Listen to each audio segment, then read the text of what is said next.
Today, in the media conference with Lal Goel, which is brought to you by V4 News, Global TV, V4 Stream, Malnadu TV India, News Gaon se, Samvad Sarokar News, Bharat Post News, Organ Donation India Foundation and Gyan. Our endeavor is to enlighten you with the current topic. And today's topic is not only current, but very, very relevant. The topic is post-COVID impact on students. A student is primarily a person enrolled in a school or other educational institution and who is under learning with goals of acquiring knowledge, developing professionals, and achieving employment at desired field.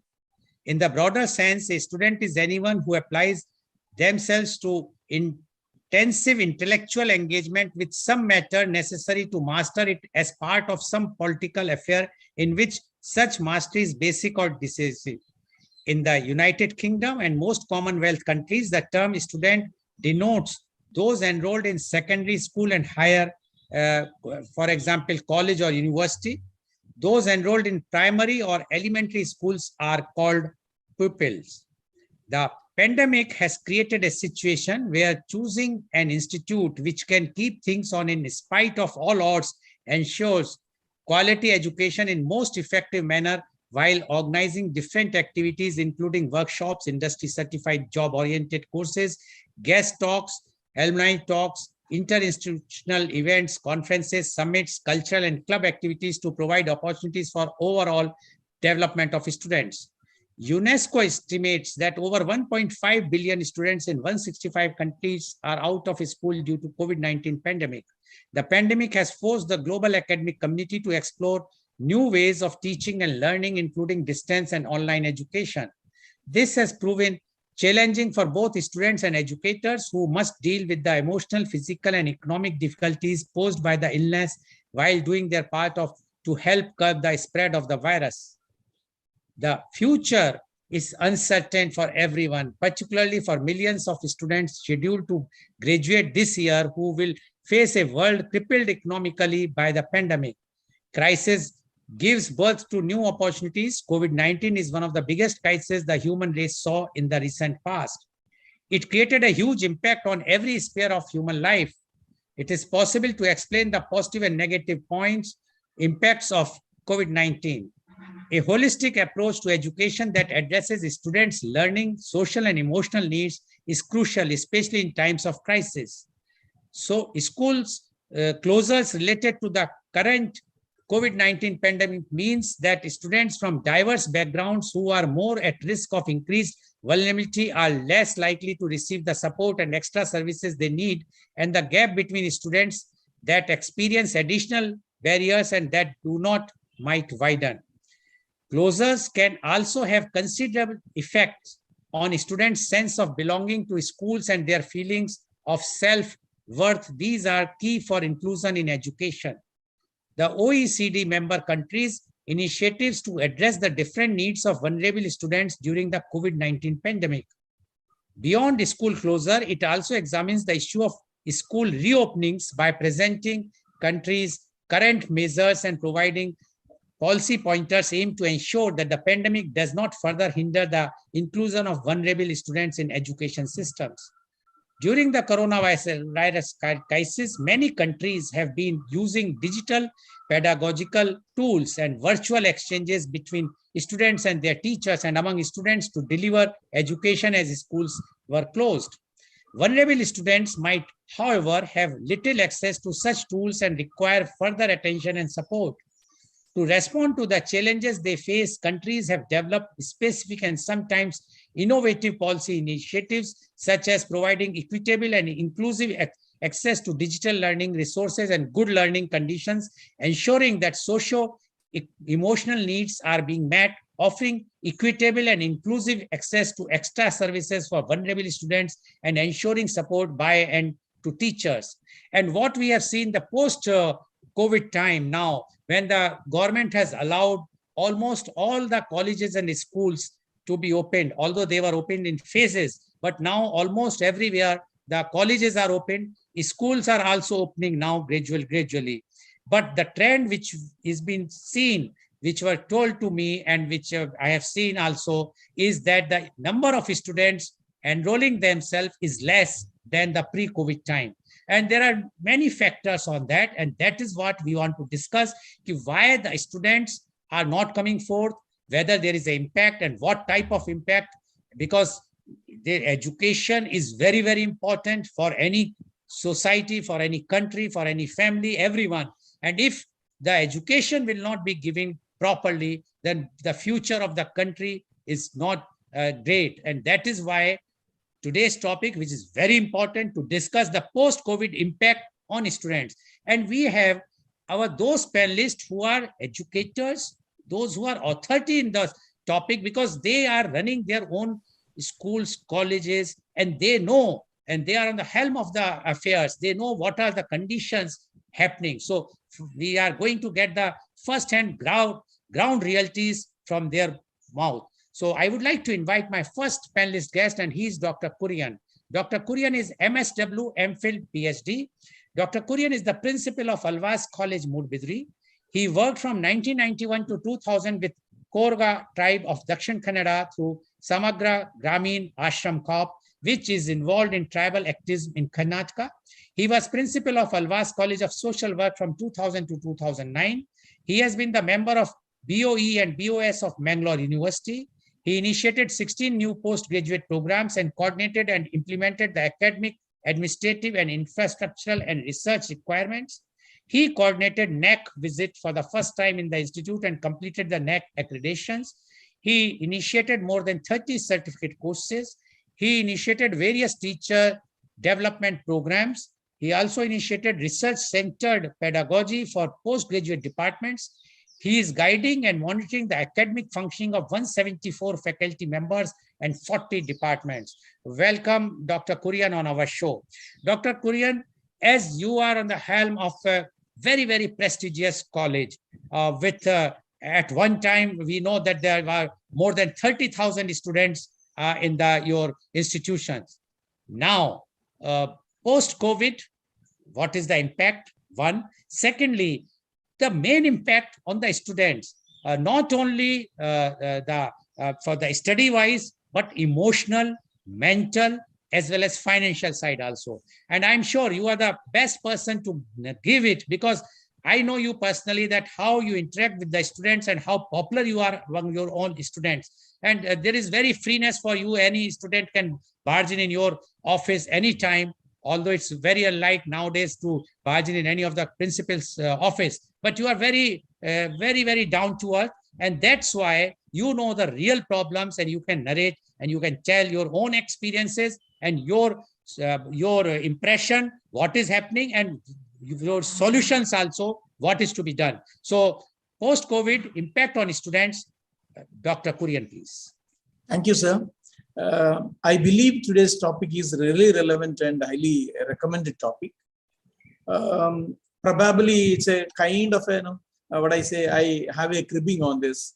Very lately, this topic has been taken up for the discussion. Probably what I expected was within 2 to 3 months of the closures after COVID, this topic should have been taken up, not only in our forum, should have been taken up in almost all the forums.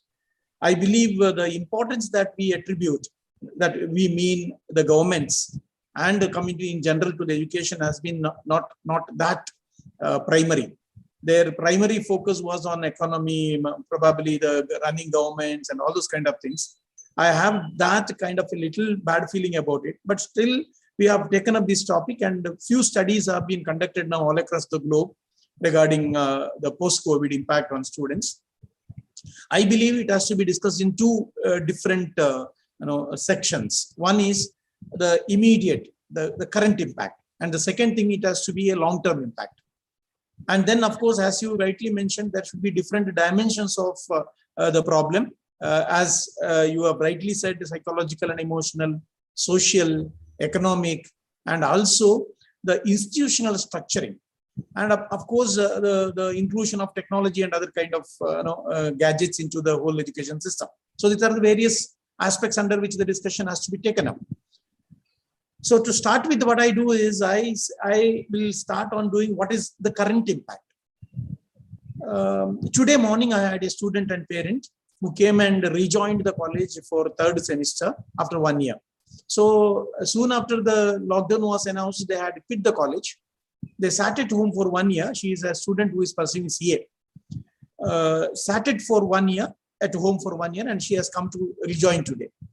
Why I'm referring to this is a big impact on students have happened.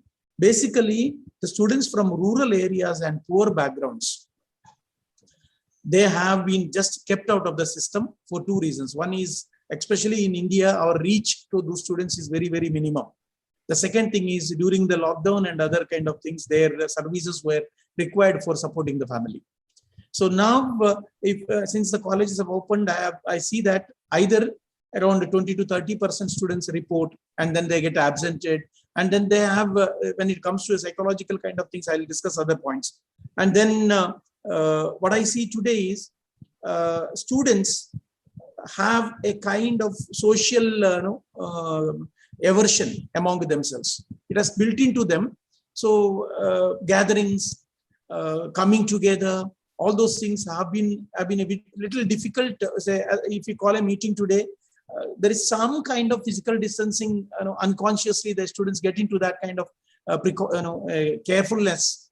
Probably the amount of fear that we have inculcated into the system is too much. I believe even during the COVID also, I used to say this. Say graduate students, medical students, and engineering students are matured enough to handle this situation. We would have used that students' strength to manage our systems better than keeping them at home.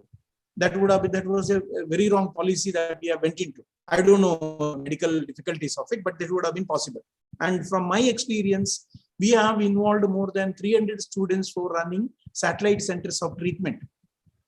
Our graduate students were volunteers. They have been doing wonderful job, whoever was in the college. So I believe we had underestimated the power of our youth, which we did not use it at all. So especially what I mean to say is graduate and postgraduate students. The second thing that I want to put it across is, so in the current scenario, most of the students have lost continuity of education. Basically, when there is no continuity of learning, there are jerks and problems for each student. So most of them have lost efficiency in continuing with the topic. That's a current problem that I am facing in the classroom. And the current students who are coming to the first year, they have not, first year graduate program, they have not gone to the PUC college properly for 2 years. Their basic skills are so less that we need to have a lot of upgradation program for them, bridge courses for them. So one suggestion from this point is that we should have a post-COVID management system in the college. There should have been a proper study. What are the requirements of the students? What is the condition of the student? And there should have been a post-COVID orientation or training program for the teachers, for the parents, as well as the students. So now I am reopening my college. Every day I am calling around 50 parents and students together. We have a discussion with the faculty members. We find that a lot of parents have lost their interest in the education of their child, and children also have lost interest. It's because they have been not in the classrooms and learning center for 2 years. And then the next issue, especially I am worried about the students of rural areas and students from the working classes. Around 80% of them have not exposed themselves to the online classes, neither to the offline classes. So now they don't know what has to be done. Probably, I don't know when the college begin, how they cope up. It will be a big problem for them to cope up. I am planning to have a kind of additional classes every day evening for them to make them cope up with the current challenges, because they have not undergone the required training for the 2 years. And I request basically the government and all other policy makers to see that there should be a proper bridge course for all the classes, and then there should be proper training for them. That is much requisite now. The third aspect is emotional, the amount of fear that has been created. I see that the students have they have succumbed to fear so much that most of them have a kind of insecurity feeling. where they don't know when it is going to stop again. They don't know when it is going to hurt them and when it is going to make a problem to them. So what is required is at the policy level, the government and the policy makers, especially the school systems, have to tell them that henceforth this is going to the way. If one more wave come or one more kind of time we get into this, what is going to be the policy? We don't have any policy for education now. So it has to be drafted. If at all we get into, because we have an experience of 2 years, if it happens again, whether we are going to have the same system, there should be something worked out where schools can be run without problems. So I used to make a lot of suggestions. For example, as soon as the vaccine came in, all the schools and the teachers must have vaccinated for the first time. We would have begin the school early. There would have been medical systems arranged in each school. If we wanted to do, we would have had a small medical system each school and college where immediate cases can be taken up and treatment can be extended, so that fear element would be less. And nutritional requirements of the children, especially I'm speaking about the children, nutritional requirement of the children, nutritional status of the children have gone so much down because of during the COVID, the families were put into economic crisis. So psychological effect, emotional effect, and nutritional effect. And the amount of health problems that I'm seeing now among the students is more compared to the pre-COVID situation. Probably there are two reasons. One is they have been been kept away from the normal environment for a long time, and the second thing would be there are small infections which they have been not treated, and now most of them will come and tell us that they hide. Most of the students have gone for self treatments. So in my hostel, I get a message every day saying that the student had a fever, had a kind of problem, but he is not reporting he has gone for self-treatment. It's basically because of the fear element which is coming to it. And then the biggest problem, as I told you, is the economical issues. So around 20% have definitely dropped out from the school. Even as you rightly said, the enrollment to the new courses are very slow, and the dropout rate is very high. Even today, say as in my college, probably around more than 150 students have dropped out from their regular study. I don't know when they are going to come back. It is the same case everywhere. In most of the government schools, the teachers are finding it so difficult to get them back to the school because they are many families have migrated, many students have migrated. So this aspect of slipping away, a majority of the students who have slipped away from the whole system is going to be a big problem. This is the things that we are facing now. But more than this, there would be a long-term effect. Long-term effect is, the first thing is a student who has been put into this kind of things, maybe next 10 to 15 years, the students are going to have a learning difficulty because they have not put into a proper learning for a long time. Naturally, we know that unless there is a continuity and unless there is a group learning, having said that, any kind of digital media learning is not going to make learning complete unless there is a group who are learning together and association for learning between them. So that is the biggest advantage of learning. And more than the teacher, students' discussions among them is the one which sustains the learning and kind of improves the learning. That was missing 2 years. So in the long term, I'm having a very big fear that the difficulties that students are going to face with the subjects is going to be very difficult, very problematic. Especially the students who were in the first, second, and third standard, who have just got into the education system. They have been not in the school at all for 2 to 3 years. And when they come to third or fourth standard now, it is going to be a big challenge for them because the basics are not being taught to the extent. I remember one example. Say in Kerala, we have because my parents were from Kerala, we have a system that so when the child starts writing first, it is an experiential learning. The child is made to write in a sand. Why? It is because the finger has to, the experience of learning and that has to go into the mind.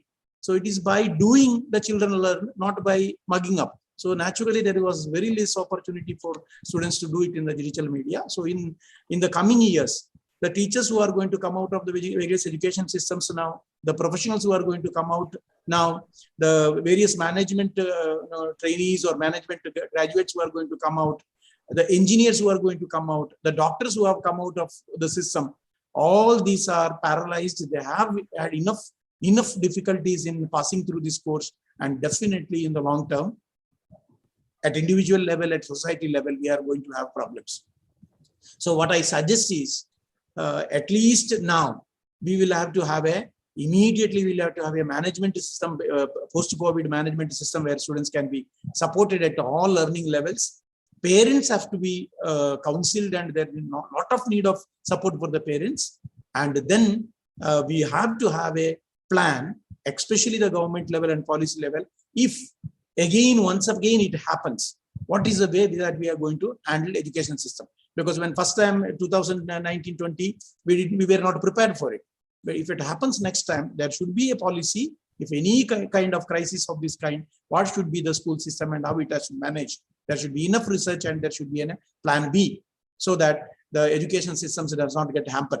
I'm saying this only because as a teacher, as a principal, I know that I see that students have completely gone out of the whole system, and their learning, their personality, their emotional adjustment, their economic well-being, and their health all have been affected very, very, very big way. And the biggest point that I want to make is the amount of fear that you have inculcated into the minds of the students. I don't know how it is going to manifest in the future.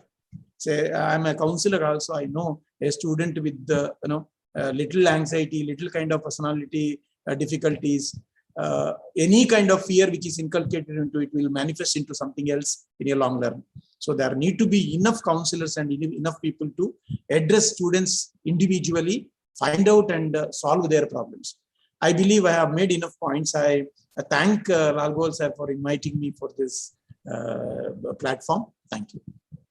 Thank you very much, Dr. Kurian, for giving your views. And as viewers, I would like to inform you, Dr. Kurian being very busy right now because the meetings are on and the admissions are on and so on. But still he has given time because he considered this a very important topic. Although initially he mentioned that this topic should have been discussed in a very, very early stage. Although we have not taken a specific topic on student, but on education, I think media conference with Goel has done the maximum discussions, whether it's online education, higher education, primary school education. We are trying to bring at least once or twice every week topic, because we always consider that the education is the very, very important aspect of any country or any society. Because if the education will not be there, as Dr. Kurian rightly mentioned, that what is going to happen in the long term, especially for this type of period, those who have lost 1.5 or 2 years, is going to be a very, it's a crucial thing. Because although people are saying that it's like a pandemic student or those students who have COVID students, but the thing is, this is not the fault of the student. This is the fault of the society itself, because society could not inculcate those values to the students, or as Dr. Kurian says, the fear has been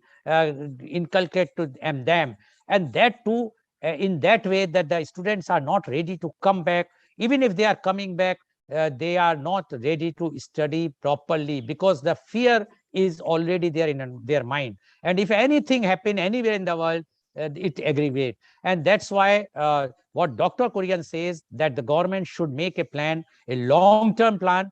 Short term, yes, but the long-term plan is required. And he has given all the aspects, what difficulties the students are facing in the now post-COVID, because they not only the mental, social, financial, but also for the educational front. And they, according to Dr. Kurian, it is very difficult right now to cope up with those lost 1.5 years. But what he suggests, he says that the post-COVID management system should be there in all the colleges, all the schools. So at least the counseling can be done, all, and see what is the condition of the student. Extra efforts has to be done by the faculty members, the counselors, to ensure that all students can cope up with the studies, which they are not right now. They have already lost so much time. And the fear thing should be taken out from them. Then only we will be able to give the desired result. Otherwise, Dr. Kurian is fearing that what is going to happen to those students who are now have been admitted, and those who are going to be the doctors or engineers or the professor or the management side. What if they are not, this 2 years or 1.5 years is not covered? Thank you very much, Dr. Kurian, for giving your views. I will definitely come back so that meanwhile, whatsoever meetings, I know that I have taken your time amidst your meeting, but still, because we wanted to hear from those who are on the helm of the affairs, especially for when we are talking of the students. Thank you very much, Dr. Kurian. Now, I would like to invite my next panelist guest, and she is Miss Parul Jindal. Ms. Parul Jindal is the director of Narayani International School. She is the member of Advisory Forum Aligarh Smart City Aligarh. She is an inspired social worker. She is serving in educational field for the last 14 years. She is pursuing PhD in mathematics. She is a nominated member of Aligarh Smart City Advisory Forum. On the occasion of UP Day, she is felicitated with an award by Government of UP for her contribution in the field of education. Welcome, Ms. Parul Jindal on our show. Ms. Parul Jindal, you have heard what Dr. Kurian has mentioned, and he has mentioned very, very clearly, although now educational institutions are open, they are trying their best, but lots of difficulties, lots of problems, lots of challenges which students are facing. And it's not only the educational institutions which they are also facing financially, otherwise also, and the faculty members are also facing, but the students are the main who are facing the lots of problem. Now you are a director of a international school, so basically you are dealing with the primary schools or the secondary schools children. Definitely their problems are different. Few of them problems are different than what the college going students are facing. We would like to know from you the post COVID impact on students. Ms. Parul Jindal, please unmute.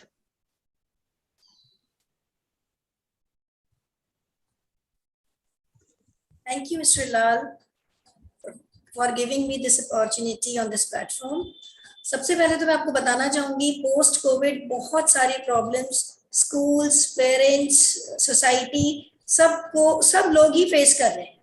तो उसमें financial problem, social problem and पढ़ाई की problem, मतलब students के साथ तो बहुत सारी प्रॉब्लम्स आ रही हैं. अगर हम लेकर चले उन स्टूडेंट्स को जिन्होंने अपने पेरेंट्स को, बोथ पेरेंट्स, मतलब बहुत सारे बच्चे ऐसे हैं जिनके पेरेंट्स की डेथ हुई है, तो ऐसे बच्चों को मैंने अपने स्कूल में एडमिशन दिए फ्री ऑफ कॉस्ट. मैंने कहा कि क्योंकि आपको पता है कि मैं सोशल वर्क भी करती हूँ साइड बाय साइड, तो उन बच्चों के साथ मेंटली बहुत परेशान है वो बच्चे, वो नहीं पढ़ पा रहे.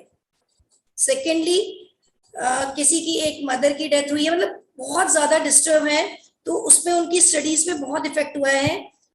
दूसरा, पहले जब कोविड आया तो हम लोगों ने ऑनलाइन क्लासेस स्टार्ट करी, तो उसमें एडजस्ट होने में पेरेंट्स को, बच्चों को, इनफैक्ट टीचर्स को मतलब बहुत प्रॉब्लम्स हुई थी. उन्होंने उसे अडेप्ट किया. अब जब पोस्ट कोविड टीचर्स का भी ये हाल हो गया था कि उन्हें 2 क्लासेस लेनी है, अपने घर के काम करने हैं, मतलब they are very free, adjust किया. अब उन्हें क्या है कि फुल टाइम उन्हें स्कूल में देना है, मॉर्निंग टू इवनिंग, तो उस टाइम थोड़ा सा उन्हें एडजस्ट करने में थोड़ी सी प्रॉब्लम आई. अब आती है हमारे बच्चों की पढ़ाई की.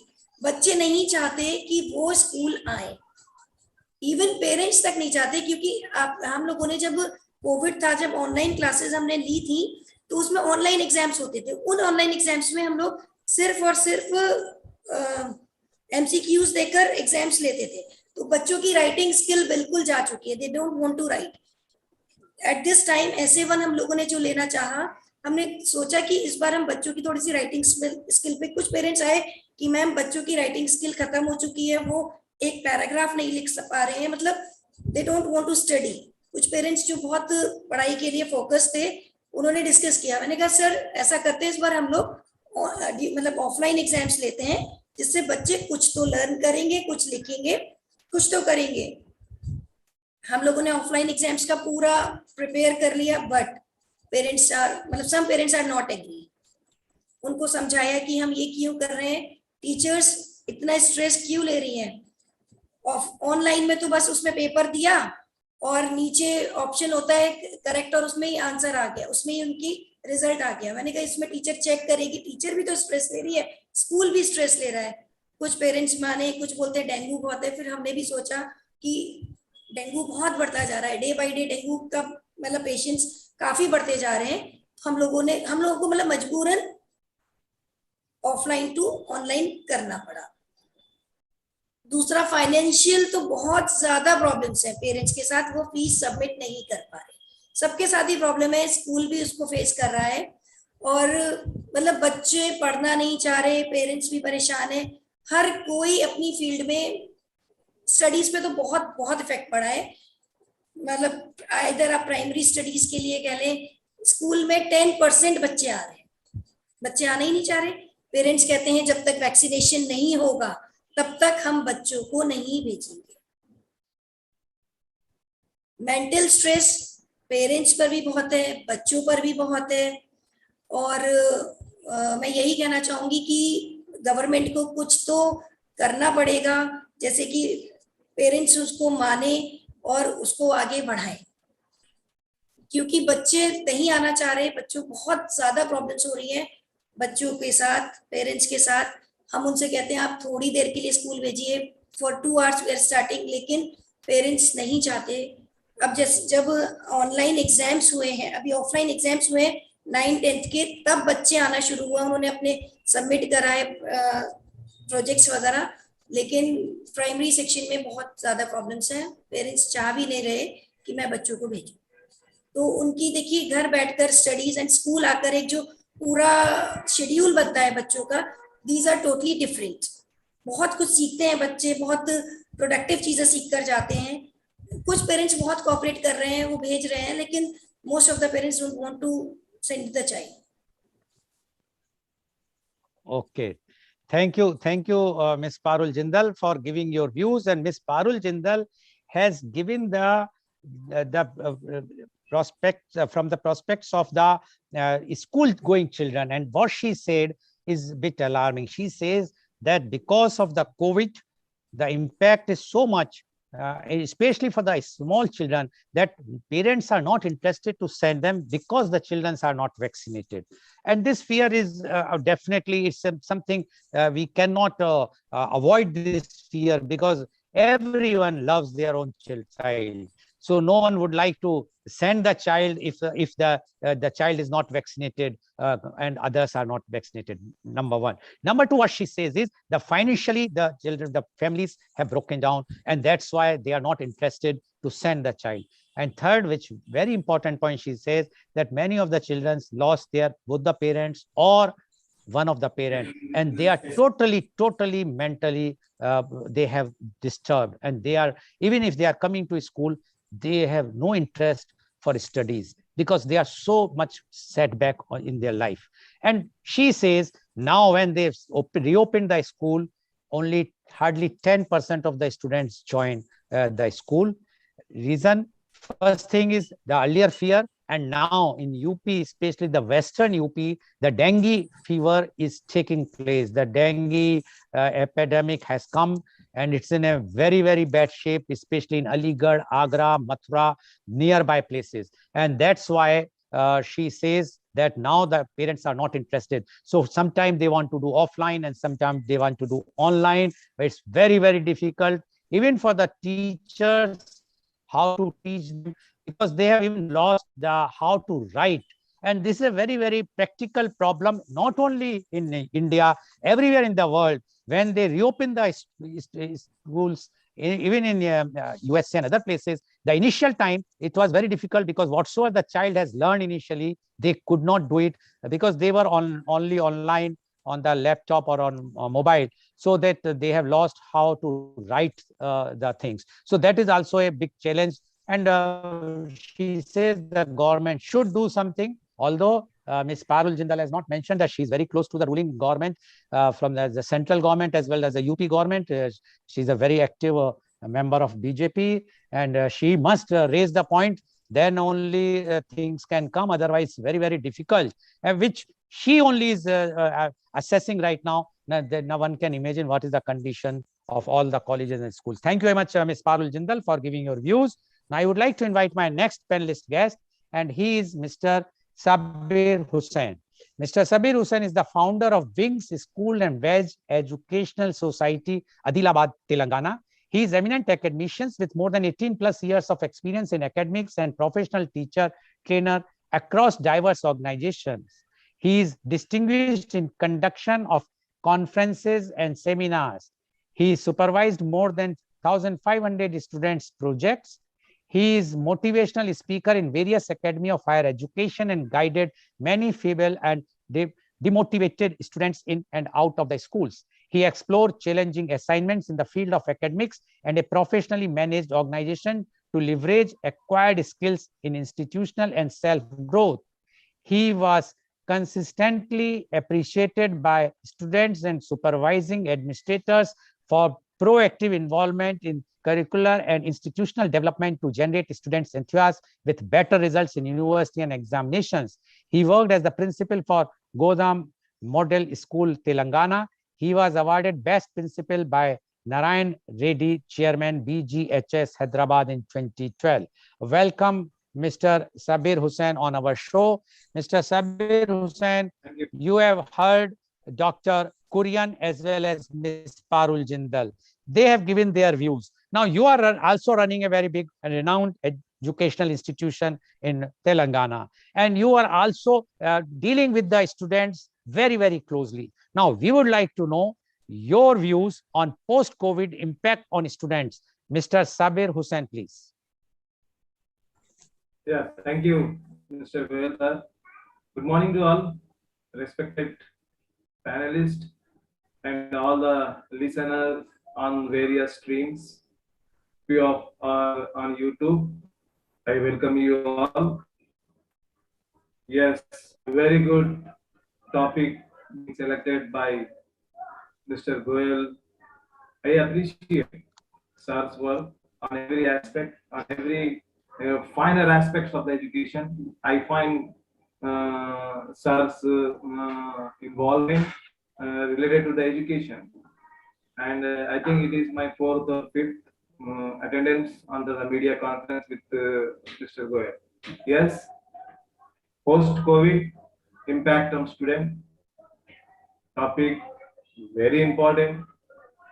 Next time, काफी सारा impact, काफी सारा effect, but I will try to generalize few things. Mr. Kurian and Mrs. Parul has covered up almost all the things. Not repeating those, just would like to shower some fragments onto the knowledge of post-COVID. No one would have guessed that a virus like COVID-19 would come and without differentiating, like rich, poor, caste or something like that, it will alter the lifestyle of people. It was not guessed by anybody. Due to COVID-19, many changes came to our world, and it took some time for everyone to adopt the new normal. The COVID-19 impact was everywhere, not only in our society, not only in our country, not only in one department, but its impact was everywhere, which resulted in the closure of schools and educational institutions.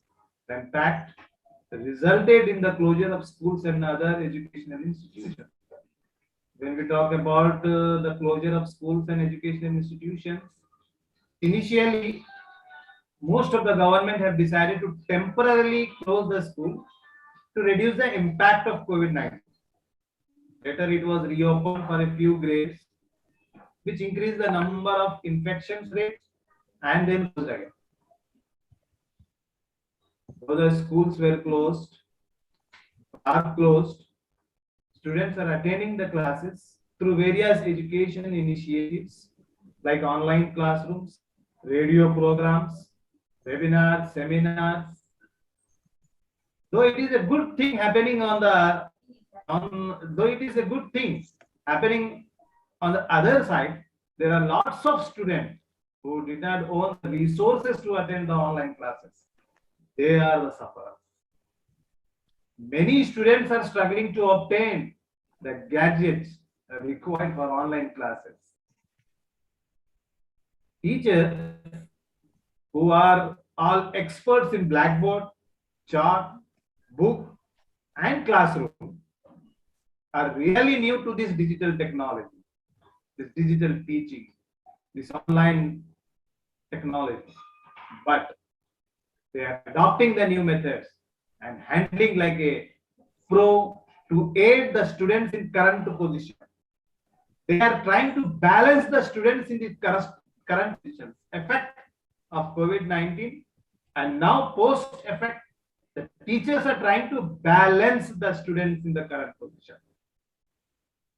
Some teachers may success and some may need to improve, but they are trying. Their attempt is very, very important. But when we talk about the negative side, many teachers are looking for an alternative job to support their families. They are trying to look for an alternative jobs to support their families. They left the teaching profession. That's a very great impact of COVID. Educated parents are supporting their children. Throughout the pandemic, pre-COVID, post-COVID, the educated parents are supporting their children. But we require to understand that there are some illiterate parents and their feelings of helplessness to help the children in their education. वो चाहते हैं कि वो भी हमारे बच्चे को help करें, वो भी चाहते हैं कि वो हमारे अपने बच्चे को हेल्प करें, but they are unable to help them because of illiteracy, because of lack of knowledge of this online technology, because they are unable to purchase the gadget required for the online technology. We need to think on it. There are the students in India who came to school or who come to school. There are few students, you may be getting shocked to know this, or I don't know whether you, all the listeners and all the panelists know this. There are the students in India who come to school just because they can get food. They can get food. A great midday meal scheme has helped many children who could not bring their food from the home to get their nutrition. Because of closure of the school, many students were suffering from not having enough food for their survival. Even now, post-COVID, the same things are going. We have the government have not reopened the residential schools. The same effect is going on. The same, many students were suffering. The suffering for the food is still going on for the students. And there is always, I have noticed this. I don't know how many of us have noticed this. I have noticed the delay or cancellation of exams, which leads to the confusion of many students, and there is no proper room for the curriculum. Now, just imagine the post-COVID and its effects on the student where there is no room for curriculum. Still, the students are in confusion. What could be the impact on the students in this post-COVID now because of this delay or cancellation of exams? Still, in few states, this is happening. Most of the school-going children are involved in child labors to support their families. Right? Parul Jindal was quoting regarding not coming of students. Then where they are going? If they are not coming to the school, then where they are going is most important thing to be relooked. There is a lot of chance that the education of female children and transgender children will affect. Now you can see a big revolution in the set point now. There is a lot of chance that the education of female children and transgender children will affect, as their parents may see the financial and opportunity cost of doing so. Very fastly, the government has to relook into it, providing some budget and planning or something like that. This pandemic has not only affected the students, post and pre, but also to the low budget institutions and the schools, resulting in close down the same. We would have come across into the news and the talkie so and so correspondent, so and so director, so and so secretary of the school has committed suicide, has closed down the institutions as they were unable to run the institutions. That was also an greatest impact. And what about them now in the post-COVID? So I mean to say there are both positive and negative matters happening around us. Technology paves the way of education, thus helping the student and teacher to connect virtually through online classrooms, webinars, digital exams, and so on. I was just trying to say, and I would like to repeat it. But the sad truth is that it is not available to many students all over the nation. All over the nation. That how the government will be approaching this point and what the government will be doing for the said point. Everything is happening for the well-being of the student so that they can stay safe at home without getting affected by the life-threatening virus. तो क्या मैं अभी यही बोलूं? Stay home, stay safe. मुझे नहीं लगता है कि अभी stay home का time. We need to proceed. We are not ready for this. I can accept, but it came. Virus आया. So we have to go through that together. और हमको सबको इसको लड़ना है. But we have to update the infrastructure and should think of ways to undertake the situation and providing the education to every child amid the pandemic. If we face some things precisely, definitely the future to that forthcoming generation will be very good. मुझे अभी भी समझ में नहीं आ रहा क्या मैं stay home, stay safe बोलूं. And I say stay home and stay safe. Thank you, Mr. Goel, sir, for giving me this golden opportunity. Thank you very much. Thank you very much. And what he says, although he has made his points very forcibly, he is having issues or different issues. He says what has happened during the pandemic, because of it was an online education, it is very, very difficult for those students who are from the weaker sect of the society economically. They could not organize their gadgets. The parents or families cannot purchase those gadgets for mobile phones or the laptops, so they could not work. Second very alarming thing which he says, that the child labor work started to support the family, because the family, the breadwinner, generally either he lost the life or he was not, he got the unemployed pandemic. So in that case also, the child started working as a laborer somewhere. So according to him, the conditions which we are talking is not that gloomy. Conditions are really bad, and because he is talking from the Telangana, he says the conditions are that those students or the families, they have decided not to, many of them have decided not to send the female child or the transgender child to the school. Now, this is something which is really very alarming and shocking, because it is going to not only create the divide among the genders, but definitely it will pull our country back. Because if the girl child or the transgender side or any child will not be educated, then what will be the future? And he says that whatsoever we are trying to educate, it is not possible until unless those students who have lost this time, and if they are not coming back, because of the main reason according to him is the financial, and that's why they are not coming. They have taken the education during the pandemic time, and that's why the problem is started. Thank you very much, Mr. Sabir Hussain, for giving a new angle about the students, how the students are suffering. And the worst part is, it's not fault of a child.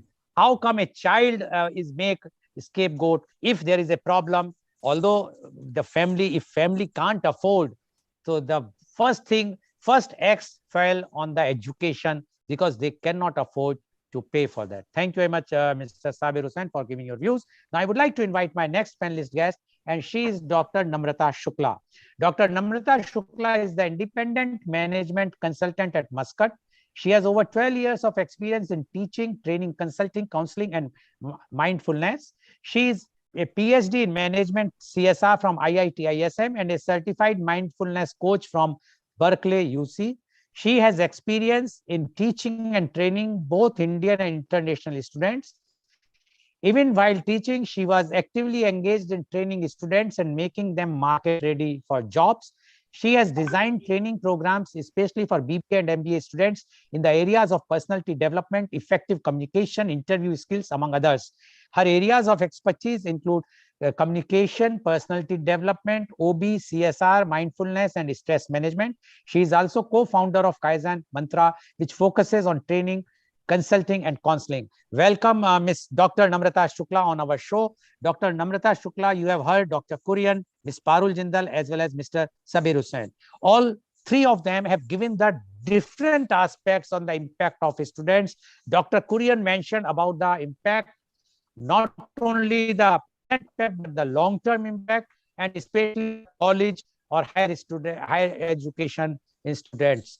And the Ms. Parul has given the views about the primary school students, or those students who are in the primary sections. And Mr. Sabir has given a new dimension about the economical conditions of all types of students because of the financial crisis. They are not attended, even they have not attended the online classes. So now they are not coming to the school or colleges. Now we would like to know, although you are not in India, but your heart bleeds for India, and you have studied in India, and you are basically giving the management training even to Indians. So, but right now you are in Muscat, you are teaching there. So you have seen both the sides of the coin, the international as well as the national. We would like to know your views on post-COVID impact on students. Dr. Namrata Shukla, please. Thank you so much, sir. Thank you. At the outset, I would just like to thank Mr. Lal Goel for giving me this opportunity on this platform.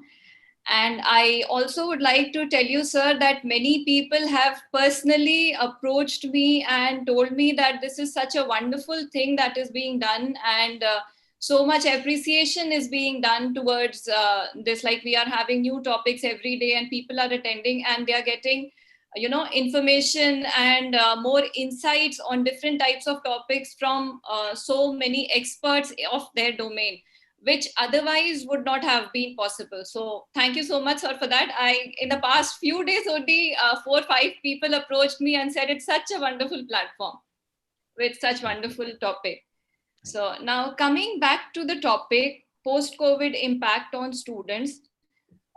First of all, I would like to say that all the panelists and their suggestions, their insights, their experiences were really wonderful. It was good to know that all of them have such deep insight about the most important sector of our economy. So, like, everybody during the COVID was talking about medical professionals having so much stress, or the administrative staff, or the frontliners. But I guess one thing that was not given due importance was the education sector. And education sector, not only in terms of providing education, but also, what kind of stress the students, the teachers, and the school administration is going through. Initially, it was very difficult all across the globe, not only in India, but here also. Like last year, the session started almost 2 months late. So usually the sessions start in April, and we started in the month of June and July. And then students were not given their summer vacations also. The summer break was, curtailed. So the impact was global. India, US, UK, Middle East, everywhere it was the same thing. And students were also going through a lot of stress. And I would also like to say that right now, since the schools are opening, but parents do not want to send their kids to school. So the most important thing right now is to counsel the parents. Now parents are taking their children to parks, to malls, to all the public places, but they are not fearing at those places because they feel that they are around.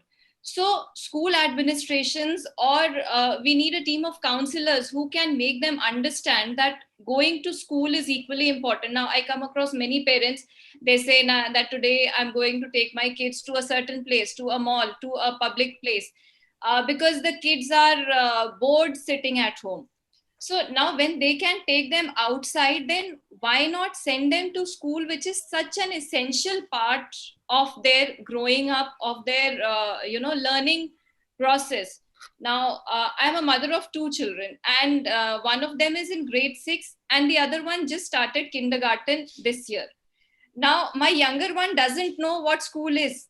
If we ask him that, where's your school? He says, my school is in the laptop. So they don't really know the meaning of school. So that thought process has to be changed. And I don't know how will these kids who just started their education, like a real earlier panelist also said that kids in their grade 1, 2, and 3, their learning curve was flattened. Uh, learn the things they should have in the past years. That ways we parents first rather than children, because only when the mindset of parents is changed, that we can we can educate the children that school is such an important part. Now they have also become very comfortable with those gadgets, sitting at home and studying, and they can easily switch off their cameras and attend the classes, whether they are also empathize with the teachers, because it's so difficult for them also to manage a class online. Because when I also take training sessions for students, so most of them don't want to switch on their cameras, because the thing is that they're not interested. So only when the interest is developed in the classroom, what happens that a lot of interest can be inculcated amongst the students. The teacher can engage in activities very positively, but on the online platform it's not possible. So that ways I feel that as Dr. Kurian also said, that counseling is very important for the parents first, and then gradually for the students. Now, since the learning curve has flattened, so we need to also look into the matter. The educators need to find out that where the kids are lacking. And I think the labor, that the efforts that we are going to put in to improve those students who have lost all those 2 years, it's going to get doubled. But yes, we need to do that if we really want our education system to thrive. Otherwise, with so much in so many years, so many efforts have been taken to reduce the disparity between, gender biases have been reduced, class biases, or financial biases. Many measures have been taken in the past few years to reduce those biases, but sadly the biases increased in the last 2 years. So we again fell down and got back to square one. So to reduce those biases, we need to find out where the problem lies. Like, for example, as Mr. Hussain also said, that gender education, it is going to suffer. But we need to find out that we need to educate the parents that educating a male child or a female child is equally important, because that's how the society grows. A society cannot grow if there are gender, class, or financial biases. So the administrators need to frame policies, need to find out, get to the core. Similarly, last year when these online classes were about to start, I found many students in my child's classroom, their parents, telling the students and the administrators that, ma'am, we have 2 or 3 children and we cannot afford so many devices at home. So what do we do? So what they did, and parents also were working from home. So in a house having 4 devices was not possible. And education, a laptop is a little convenient, and students who are attending their classes through phones or tablets, they cannot do so many things while the teacher is interacting. And knowing that they cannot afford so many devices, so what they could do, they did forego the education of the child who was younger. But education at every level is important. I feel even a kindergarten education is important. Like Dr. Kurian said that, children used to write on sand. So in my child's class, who is in kindergarten, the teacher asks them to write with fingers in the air. So, but that I think is just, a substitute that cannot take place of the real learning that happens with the teachers in the classroom. So all those things have to be looked into. And secondly, the fear, definitely the fear has to go, because we need to understand the virus was there, the virus mutates, but the body also mutates. I researched with so many medical practitioners about what's going to happen, or how the virus, how the virus goes, how it affects people. So most of them said that the only thing that you can do, the best possible thing, is masking. So masking should be made mandatory for children, all those who are attending, and yes, social distancing also. So that has saved even our medical practitioners also. So certain measures need to be, implemented at the grassroots level, so that people can get out of the fear that education is important. Now also, one more thing I would like to put forth, that parents who are right now, from the higher education class or the higher financial class, they feel that they can give their children the best education sitting at home, because accessibility has definitely gone up. So they can have access to so many international universities, so many international educators, but they don't know that learning happens mostly, maybe 30% of the learning is through, interaction with one-to-one teachers, but mostly the learning happens while they are interacting with their peers, interacting with their teachers. Textbook learning only, imparting the things that are given in the textbooks will not help the child grow. It is definitely going to make them more and more, just attaining the knowledge and not being able to apply the practical knowledge. So that's why the data also says that over the past few years, employability of the students is decreasing day by day. And now why that is happening? Because even though students are getting educated, more and more people are getting their degrees, but they are not considered employable. So unemployment is rising. So for all those things, education must happen the way it has always happened, because that helps in the overall growth and development of the students.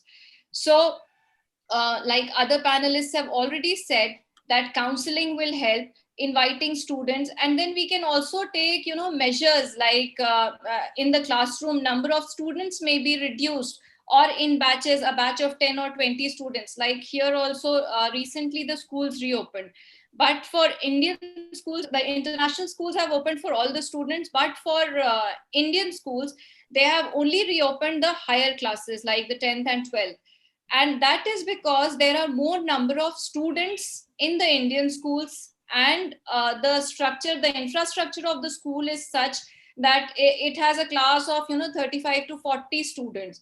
So here the protocol from the government is that they have to maintain a certain distancing. So that is why they are working on it. They are trying to have infrastructure in such a way that more students can have social distancing, and they can have their classes as well. So things are going on, and I'm sure it will work out. So most of the time, I think, because parents are fearing, even we are fearing as parents of kids, we are also fearing that what would happen when kids start going to school. So that fear has to go out first, because in COVID also, many of us must have seen that even people who suffered severely got out of the disease because of their mental strength. So, and most people who feared about the disease suffered more than those who did not fear. So that was also a major difference. So that also needs to be taken into consideration, and that also needs to be communicated to the parents.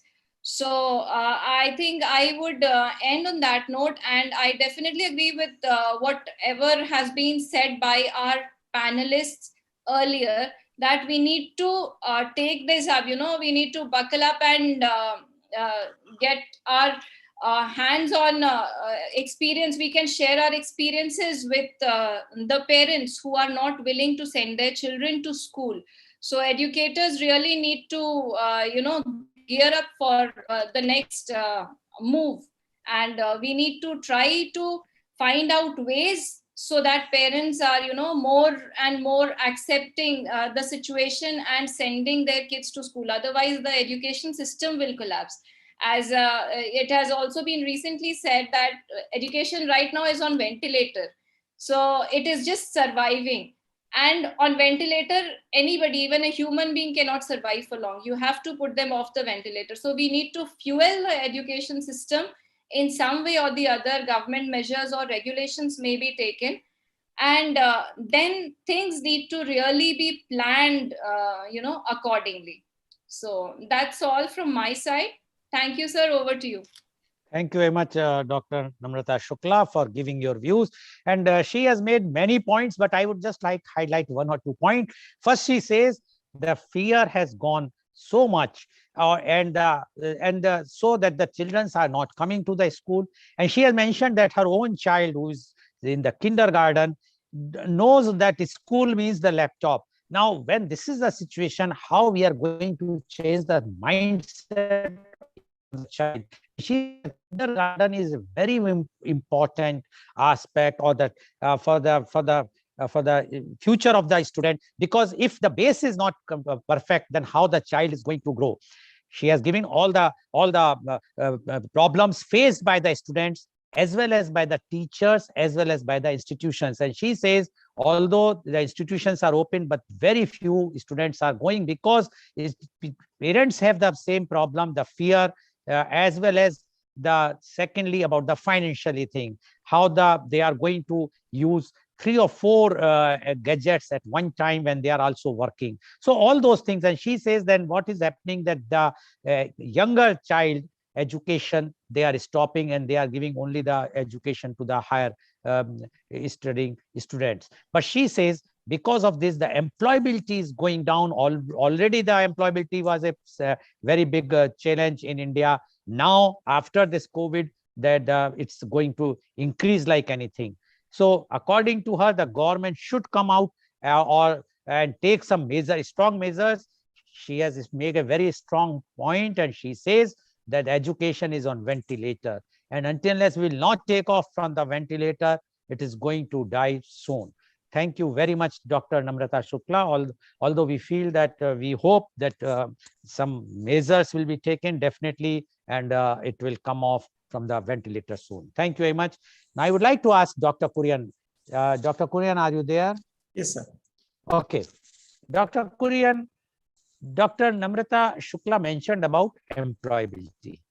You know very well the employability was a big challenge in India initially also.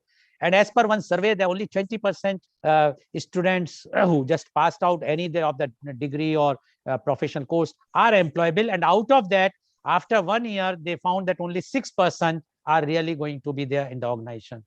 Now, during the 1.5 years time of pandemic, as you mentioned, that the education could not reach to them the way the Indian education system used to teach them, or the teachers used to teach them.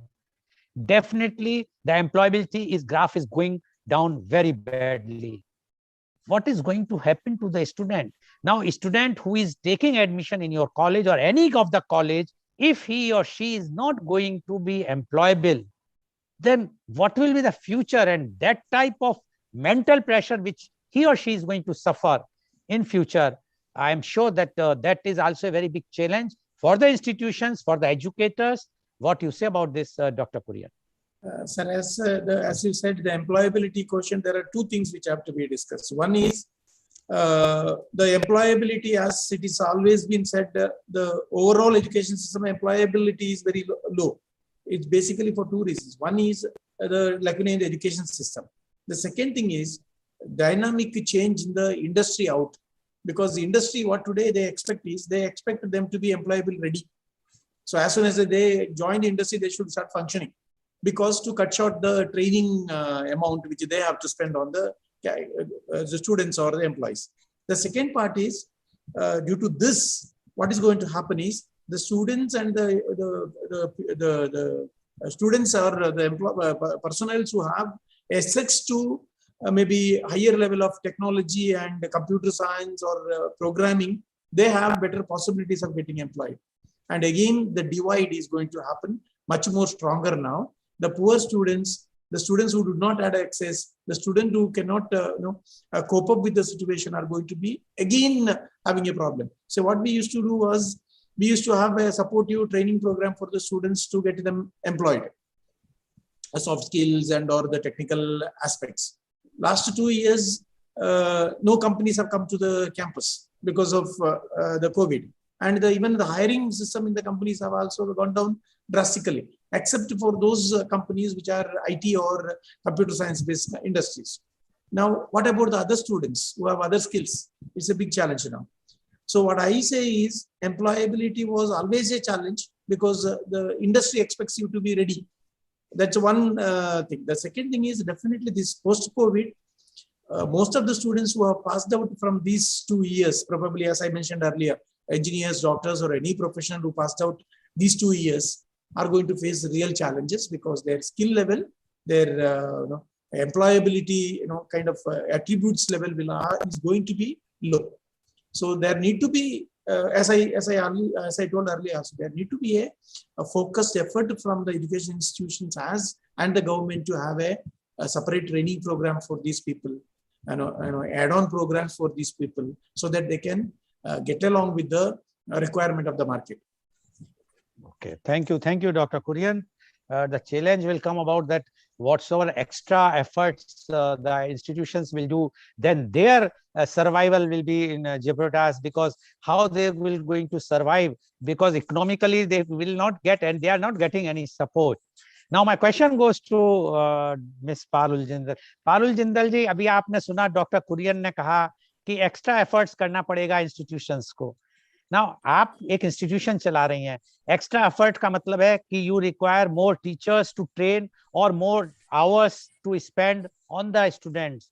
अभी जब आपको 10% student आ रहे हैं, आपके पास fees नहीं आ रही है, तो आप कहां से और टीचर्स को एम्प्लॉय करेंगे या और काउंसलर्स को लाएंगे to give them the counselling, कि वो बच्चे, स्टूडेंट्स जो है, छोटे छोटे बच्चे हैं, वो उस फियर से, उस डर से, उस भय से बाहर आके और वो आके आपके यहाँ से एजुकेशन ले पाए.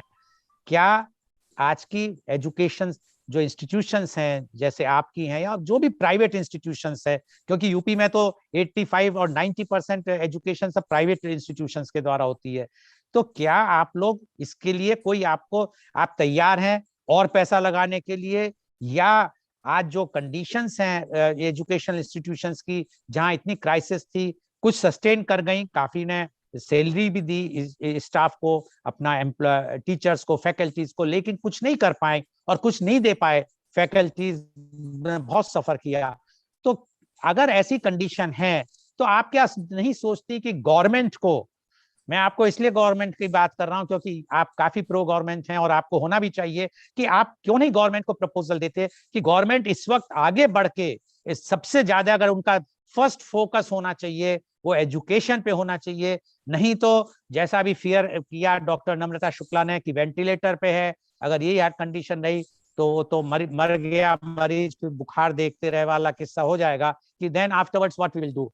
सो my question to you is, क्या हमें गवर्नमेंट से अपील करनी चाहिए, सब एजुकेटर्स को मिलके, इंस्टीट्यूशंस को मिलके, कि for the benefit of the students government should open their treasury, give the funds to either directly to the students or to families, so that they can come to the classes, so then you will be able to give them more proper education. What you say about this, Miss Parul Jindal?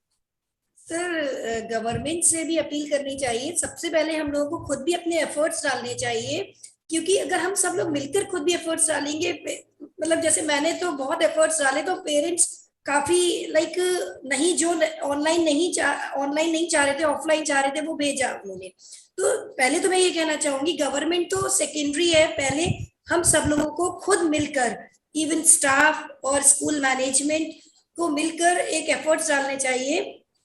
ऐसा नहीं है हम लोगों के पास fund नहीं होता, थोड़ा होता है, लॉस में भी जाते हैं, लेकिन उसमें हमें पेरेंट्स को भी कोऑपरेट करते हुए, जो फीस नहीं दे पा रहे हैं उनको भी लेना चाहिए, और मतलब लाइक गवर्नमेंट से भी अपील करनी चाहिए और खुद भी एफर्ट्स डालने चाहिए। जब तक हम लोग अपने खुद के एफर्ट्स नहीं पुट ऑन करेंगे, तब तक हम एजुकेशन को आगे नहीं बढ़ा पाएंगे। सिर्फ और सिर्फ ये सोचकर कि गवर्नमेंट कुछ करेगी तब हम कुछ कर पाएंगे। फर्स्टली हमें खुद के एफर्ट्स डालने पड़ेंगे, हम लोगों को खुद, जो हमारे मतलब मेरे साथ तो मेरे टीचर्स ने बहुत कोऑपरेट किया, बहुत सपोर्ट किया, जिसकी वजह से आज हमारा स्कूल मतलब बहुत अच्छा रन कर रहा है। तो I really hats off to my teachers. Arul ji, आपने बात जरूर अच्छी कही कि आपका स्कूल बहुत अच्छा रन कर रहा है। अभी एक बार आपने ये भी कहा कि कुल 10% स्टूडेंट्स आए हैं। आज आप सोचिए कि स्टूडेंट्स आए हैं, लेकिन rest of the students are taking online classes. नहीं, ऑनलाइन ऐसा अभी नहीं है वही, वो बात आपकी सही है, एक वो लेकिन जब फियर है, जैसे कि डॉक्टर नम्रता जी ने कहा था कि हमें पेरेंट्स की काउंसलिंग करनी पड़ेगी। तो जहां भी मुझे पेरेंट्स आते हैं, मैं बोलती हूँ कि आप लोग उन्हें हर जगह ले जाते हैं। दिस इज वेरी ट्रू कि वो मॉल भी जा रहे हैं, वो पार्टीज में भी जा रहे हैं, बट सिर्फ एक स्कूल में आने से पेरेंट्स को फियर है। तो वो पेरेंट्स का फियर है, पेरेंट्स का फियर के साथ साथ बच्चे नहीं जाना चाहते। जब बच्चे कहते हैं नहीं मम्मी हम ऑनलाइन कर लेंगे, हमें वहां कुछ हो गया। एक पेरेंट का कॉल आया, एक बच्चा मेरा रेगुलरली आता था, मतलब 2 बच्चे थे जो रेगुलरली वो आते ही थे from the very first day जब से स्कूल ओपन हुए। देन सर एक बच्ची को हो गया डेंगू, शी वाज हॉस्पिटलाइज। तो वो जो दूसरा बच्चा था उसका जो बहुत क्लोज फ्रेंड था, he said to their parents कि अगर मुझे कुछ हो गया है स्कूल जाकर तो स्कूल वाले रिस्पॉन्सिबल होंगे। उसके पेरेंट का कॉल आया, ही वाज लाफिंग कि अरे मैम वो बच्चा ऐसा कह रहा है, बताइए मैं क्या करूं। मैंने कहा अगर बच्चे का दिल नहीं है आप उसे ऑनलाइन क्लासेस कराते रहिए। कि मतलब वो चीज बता रही हूँ कि पेरेंट्स को बच्चे प्रेशर करते हैं कि हमें स्कूल नहीं जाना। Yes, you are right. After all, life is very important. Education is also important, but we have to take out the fear psychosis, and that is only possible when we will be vaccinating everyone. Although yesterday I had a program which called the vaccine milestone, and we were celebrating, but we are not celebrating. It's a long way to go. 100 million or 1 billion is nothing. We have to reach to the very big way. Anyway, thank you very much, Ms. Parul Jindal. Now my question goes to Mr. Sabir Hussain. Mr. Sabir Hussain, you have mentioned how the girls' child are suffering, how the child labor has increased, and how the parents are suffering because of the job loss, etc. Don't you think it has impacted very badly emotionally and mentally to a child, a student? And even if they join, as Ms. Parul says, counseling, Dr. Namrata says counseling, yes, even if they join, but this mind block will remain. And it is not now, as Dr. Kurian says, long lasting. It is going to be long lasting impact on them. It is not going to come out so easily. What, as an educator, as an institutional head, or you are planning to do to see to it that at least this type of fear psychosis, which is going to be there for a long time, should come out, and it should be not there. Otherwise, the child will not be able to get the education what you people want to give. What you say about this, Mr. Hussain? Yes, I said the things were not under control, right? But we were not ready for this. Actually, Corona आएगा ऐसा हम नहीं सोचते थे, but it came. अभी हमको क्या करना है? What we have to go through this together. हमको सबको मिलके काम करना है. Government जैसा पारुल जी बता रही थी कि गवर्नमेंट ही नहीं, हमको भी खुद को अपने एफर्ट डालना है. So we have to go through this together. But we have to update. मैं बता रहा था ना कि we have to update the infrastructure and to think of ways to undertake the situation and providing the education to every child. Effect होगा transgender female sectors पे effect होगा. This is also a fact. But अगर हम अपने infrastructure को update करेंगे, हमारे curriculum को ओपन करेंगे और हमको हमारे एफर्ट्स को हम पुट फोर्थ करेंगे, ना ही कि गवर्नमेंट के ऊपर डिपेंड रहकर कोई गवर्नमेंट कितना करती है सबको पता है, what the government do and what exposure everything everybody nose.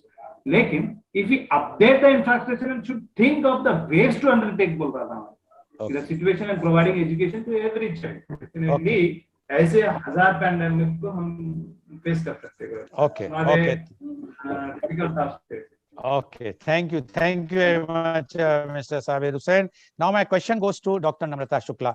Dr. Namrata Shukla, the reality, we have to see the reality. The reality is today the schools or the colleges are facing financial crunch. And that's why the faculty, number of faculty has reduced from what they used to have earlier. Don't you think this will impact on the quality of education? You are talking of employee will come after, but there is no quality of education. If there will be no quality of education, how the employability will be there in future? And ultimately the sufferer will be the students. What solution you think should be there? Because students are suffering emotionally, economically, and even if they are coming, they are not getting the quality education which they are expected to get because of the financial conditions of the educational institution. What is your suggestion? What should be done so that the students should not suffer? Dr. Namrata Shukla, please. Thank you, sir, for your question. You've raised a very good question. In fact, I wanted to talk about this, but due to time crunch, I did not take up this topic. Reduction in the number of faculty members is the worst thing that education administrators are doing. Because when the number of faculty members are reducing, one teacher is doing the work of maybe 2 or 4 teachers, which is humanly not possible. We cannot expect one teacher to do the work of 4 teachers. So now education, those who are into the administration in the education system, they want to cut their costs because they don't want to pay to so many teachers, and that is why they are reducing the number of faculties. But if we don't have good faculty members, good teachers, good educators, the future of the next generation, the current generation who is into school and colleges, will definitely be impacted. It will in fact be ruined. So that rule making or regulation should come from the administrators. They also should understand that if the education system collapses, they are the first one who will be impacted. Because if there are no teachers, there won't be students. If there are no students, their institutions won't run. So right now, for immediate profit making or for immediate cost cutting, they are not considering the long term impacts on their businesses as well. Even education has become a business these days. So from that point of view, also educators should take into consideration that reducing the number of faculties is not a solution. You need to have teachers to provide education. The institutions cannot run without teachers. So that measures should be taken from the top management. Okay, thank you very much. So viewers, we have seen multiple challenges. It's not one challenge. For the impact or post-COVID impact on students, emotional, mental, financial, social, and something which is very, very alarming is that we are going for the Stone Age again. We are treating the girl child as the second. Sorry, please mute. Please mute yourself, Mr. Sabir Hussain. Mr. Sabir Hussain, please mute. Please mute yourself, Mr. Sabir Hussain. Mr. Sabir Hussain, please mute. We have seen that the girl child, after all, is if we will not teach them, if they will not get education, what is going to happen, especially in our country like India. And we have seen that educators are trying, the suggestions are that the institutions, administrators should see to it no faculty should be removed. But how the institutions are going to survive if they are not getting the fees? One of the panelists says only 10% admissions. How the institution will survive? Ultimately, the government has to come up, or the civil society has to come up. And my appeal, as always I do, to all the civil society, please send your children please pay the fees on time. At least understand that this is a very, very emergency condition. When we have suffered emergency during the pandemic with the virus, now the second challenge is about the education. If your child will not be educated, how you expect the future of your child? And it's not only your child, the entire society, entire country, and which we have to think very, very seriously. Thank you very much. And today's program has been live telecasted by V4 News, Global TV, V4 Stream, Malnadu TV India, News Gaon se, Samvad Sarokar News, Bharat Post News, as well as was shown live on Facebook and YouTube. And our endeavor to bring to you every day new topic. And tomorrow our topic is a very, very hot topic. And the topic is hostile witness. Yes, you might be seeing from the yesterday evening how the witness in the Aryan Khan case has become hostile. So the tomorrow topic is hostile witness. And my panelists are Advocate Jyoti Pawar.